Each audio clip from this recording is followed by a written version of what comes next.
নতুন নতুন ভিডিও পেতে সাবস্ক্রাইব করুন এসএনএস বাংলা অ্যানিমেশন চ্যানেল।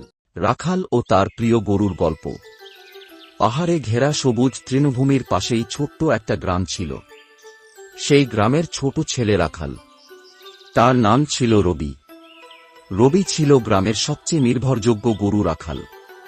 তার দায়িত্ব ছিল প্রতিদিন গ্রামের গরুগুলোকে মাঠে নিয়ে যাওয়া, তাদের জন্য খাবার নিশ্চিত করা এবং সন্ধ্যার আগে নিরাপদে বাড়ি ফিরিয়ে আনা। রবির একটি প্রিয় গরু ছিল, যার নাম সে রেখেছিল চাঁদা। চাঁদা ছিল ধবধবে সাদা, মাথায় ছোট দুটি শিং আর চোখ দুটো ছিল যেন মায়াভরা। অন্য গরুগুলোর থেকে চাঁদাকে বেশি ভালোবাসত রবি। চাঁদাও যেন রবির সঙ্গ ছাড়া এক মুহূর্ত থাকতে পারত না। রবি প্রতিদিন সকালে চাঁদাকে আদর করে ঘাস খাওয়াত এবং গলা ধুয়ে দিত। চাঁদা যেন রবিকে দেখলেই খুশিতে লাফিয়ে উঠত।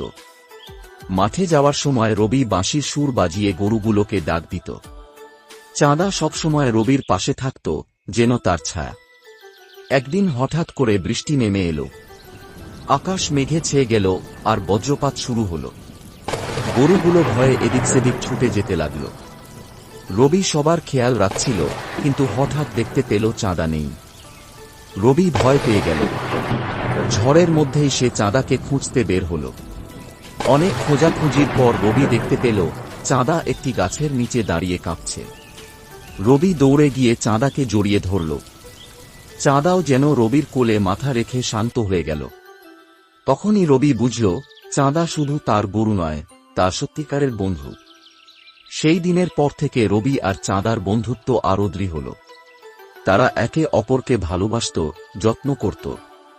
রবি প্রতিজ্ঞা করেছিল, যতদিন বাঁচবে ততদিন চাঁদার দেখাশোনা করবে। গ্রামের মানুষ রবির এই ভালোবাসা দেখে তাকে খুব প্রশংসা করত। তাদের কথা ছিল, রবি আর চাঁদা শুধু রাখাল আর গরু নয়, তারা প্রকৃত বন্ধুত্বের প্রতীক। গল্পের শিক্ষা: ভালোবাসা ও বন্ধুত্বের জন্য প্রয়োজন মন থেকে যত্ন করা এবং বিপদে পাশে থাকা।